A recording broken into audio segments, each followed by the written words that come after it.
Hi, I'm Kim Gore, the Director of Catholic School Leadership for the Diocese of Cheyenne.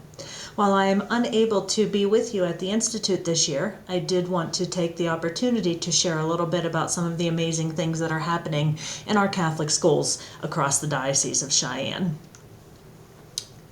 This past July, we had our first annual Principals Retreat at the beautiful St. Stephen's Mission in Riverton, Wyoming. 5 of the 6 principals were able to be in attendance, where we spent the first morning in spiritual retreat. We were able to begin with Mass at this chapel that you see here, and then we continued with a morning of reflection and fellowship to really kind of get us in a good place to begin the 2024-25 school year.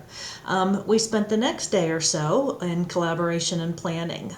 We did a lot of discussion and collaboration on creating a template or a handbook rather of templates that would be helpful to principals and teachers as they encounter different things throughout the school year. We're working on putting a principal evaluation form together, a common teacher evaluation form, field trip forms, accommodation plans, all of those different forms that are really integral to running a successful school, we hope to include in this diocesan template handbook. We've also started to embark on the accreditation process, which I will talk about here shortly, but we did spend some time at the retreat talking about what that's going to look like as we get started in this process. We also spent significant time working on a profile of a graduate. We wanted to do this as a system of schools where we all worked together and really kind of discussed ways that we think that we are forming students at our Catholic schools and what that looks like whenever they end up leaving our schools. So that is something that we continue discussion with and work with.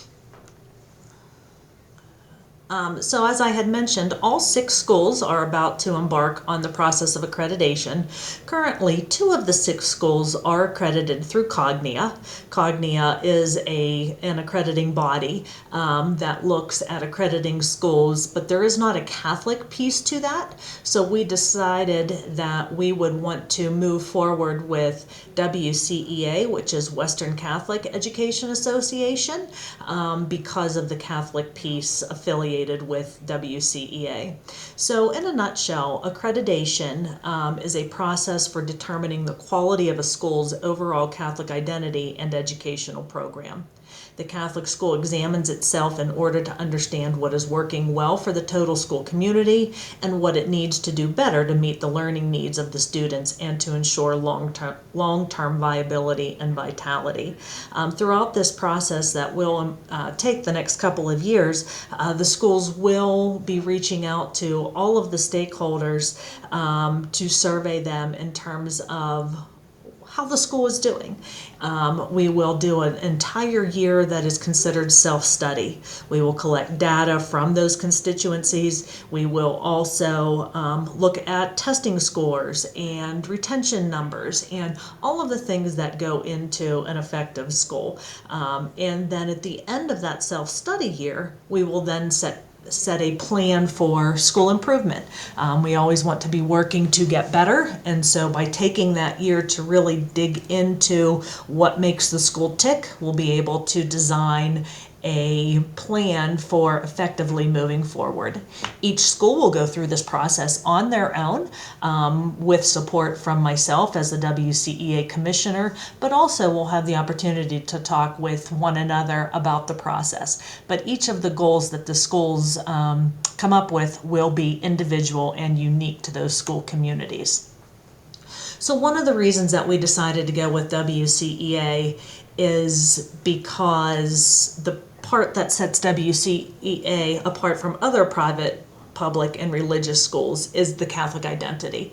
So every aspect of the school, from its policies and procedures to its programs and practices, must flow from the school's Catholic identity. So the WCEA accreditation protocols recognize that no aspect of a Catholic school can be measured, evaluated, and improved separate from the Catholic nature of the school. So the Catholic piece is just one of the pillars that will be looked at, but not in isolation. It will be looked at how Catholicity is infused throughout all aspects of each of our Catholic schools. Some other exciting news that is on the horizon here was the recent passing of the ESA, or the Educational Savings Act. So this program will be open to pre-K to 12 students from low-income families. Students whose family income is at or below 150% of the federal poverty level will receive up to $6,000. So according to state data, that's 25% of the state that will be eligible. It is set to kick off for the 2025-26 school year for all of those eligible families, and applications will start being accepted this coming January. The principals and I will be working on common talking points that we can distribute to families. Several of the schools have already discussed the idea of having a community meeting where they share this information with families, but we're looking to have common language to share. The forms are not currently posted, but once they become available, we will put together some strategies for helping our families to effectively navigate the application process. Also continuing is ongoing work with the different boards of all 6 schools. I have led several different board retreats this past year and early this fall. There are also workshops offered on different components of board development. I have participated in monthly meetings, sometimes in person and by Zoom when I'm not able to get there physically. Something that I am starting this year is a monthly newsletter that will be distributed to boards that has timely content, has information about advancement and fundraising, and really just additional board development information.